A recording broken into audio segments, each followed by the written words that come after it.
안녕하세요. 소아청소년과 전문의 정유미입니다. 우선 지난번 동영상 정답부터 말씀드리겠습니다. 문제 14. 조기 만사가에 대한 내용 중 옳지 않은 것은 1. 조기 만사가는 임신 37주부터 38주 6일까지 태어난 아기이다. 2. 조기 만사가는 다른 만사가에 비해 황달이 더 잘 생긴다. 3. 조기 만사가는 다른 만사가에 비해 모유 수유를 익히기가 더 어렵다. 4. 조기 만사가도 젖 무는 방법만 잘 배우면 모유 수유에 쉽게 성공한다. 정답은 4번입니다. 조기 만사가는 모유 수유에 불리하고 황달도 더 잘 생기기 때문에 의학적 이유가 있어서 제왕절개를 한다면 분만 예정일 가까이 39주 이후로 날짜를 잡는 것이 좋겠습니다. 오늘은 신생아 황달에 대해서 알아보겠습니다. 황달은 왜 생길까요? 황달을 일으키는 빌리루빈은 적혈구가 정상적으로 수명이 다해서 깨졌을 때 만들어져서 간을 통해서 대변으로 나가게 됩니다. 신생아는 간 기능이 아직 미숙해서 빌리루빈 처리가 잘 되지 않고 그래서 황달이 잘 생기는데 대부분 첫 수일 내로 아기 몸이 제 기능을 하게 되면 좋아집니다. 황달을 확인하는 가장 좋은 방법은 햇빛이나 형광등 같은 밝은 빛 아래서 아기를 잘 살펴보는 것입니다. 황달은 얼굴에서 시작해서 점차 가슴, 배, 양 팔과 다리, 마지막으로 손바닥, 발바닥으로 진행되고 눈 흰자위도 노랗게 보입니다. 하지만 엄마나 아빠가 눈으로 보고 황달 수치를 예측하는 것은 불가능합니다. 그래서 조금이라도 황달이 의심되면 소아청소년과 의사의 진찰을 받고 필요하면 황달 검사를 해야 합니다. 황달을 흔히 생후 1주 이내의 모유 수유 황달과 1주 이후 모유 황달로 나눕니다. 그런데 모유 입장에서 보면 이것은 좀 억울한 말입니다. 왜냐하면 황달은 분유 수유아보다 모유 수유아에게 더 잘 생기지만 초기 황달은 젖을 먹어서 생기는 것이 아니라 젖을 잘 먹지 못해서 칼로리가 부족해서 생기는 것이기 때문입니다. 엄밀히 말해서 모유 수유 황달이 아니라 섭취 부족 황달이라고 해야 하겠죠. 때문에 되도록 일찍 태어나자마자 첫 1시간 이내에 모유 수유를 시작하고 하루에 적어도 8번 내지 12번은 젖을 먹여야 합니다. 아기와 24시간 모자동실을 하면서 피부를 서로 맞닿은 상태로 엄마 품에 오래 안아주면 깰 때마다 젖을 먹이기가 쉽습니다. 이렇게 하면 전량이 충분히 늘게 되고 빌리루빈 수치를 낮추는 데도 도움이 되죠.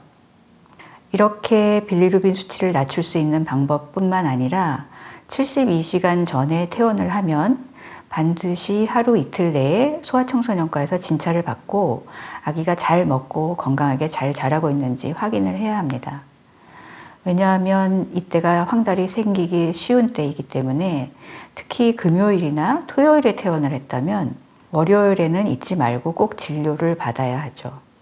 또 예정일보다 일주 더 일찍 태어날수록 황달 수치가 25 이상이 될 확률이 1.7배나 더 많아진다고 하니까 의학적 이유로 제왕절개를 한다면 최대한 분만 예정일 가까이 날짜를 잡는 것이 좋겠습니다.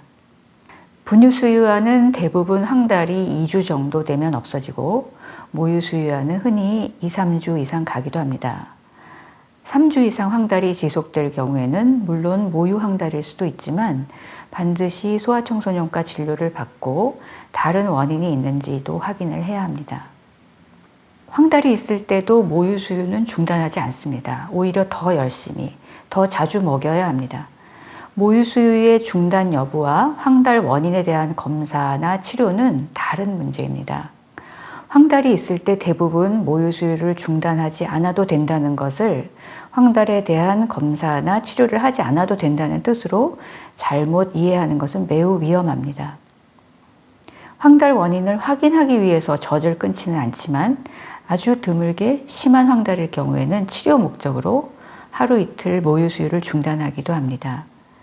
다시 말씀드리지만 황달의 원인을 확인하기 위해서 모유 수유를 중단하지는 않습니다. 모유 수유를 일시 중단하고 분유로 대체하는 중에는 꼭 주의해야 할 것들이 있습니다. 첫 번째, 언제부터 젖을 다시 먹일지를 반드시 알아야 합니다. 두 번째, 손이나 유축기로 효과적으로 젖을 짜서 전량을 유지해야 합니다. 그렇지 않으면 다시 젖을 먹이게 되었을 때 전량이 줄어서 충분히 먹지 못하게 되고 그 결과 아기에게 황달이 다시 재발할 수도 있습니다. 세 번째, 분유를 우유병 대신에 컵이나 수유 보충기 같은 것으로 먹이면 모유 수유를 다시 시작하기가 더 쉽습니다. 황달이 좋아지면 수유를 다시 시작하는데 만약에 48시간 이상 모유를 중단해야 한다면 그 이유를 명확히 물어보시는 것이 좋습니다. 아기가 정상 만사가라면 모유가 황달의 원인일 경우 48시간 이상 수유를 중단할 이유는 거의 없습니다. 더구나 모유가 원인이 아니라면 당연히 더 이상 모유 수유를 중지할 필요가 없습니다. 황달 원인을 찾기 위해서 모유 수유를 중단하지는 않습니다. 오늘 문제입니다. 문제 15. 신생아 황달에 대해서 옳지 않은 것은?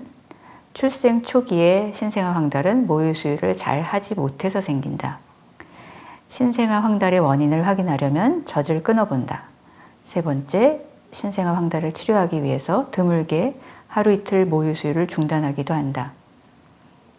네 번째, 황달로 수유를 중단할 때는 젖을 짜서 전량을 유지해야 한다. 정답은 다음번 영상에서 말씀드리겠습니다.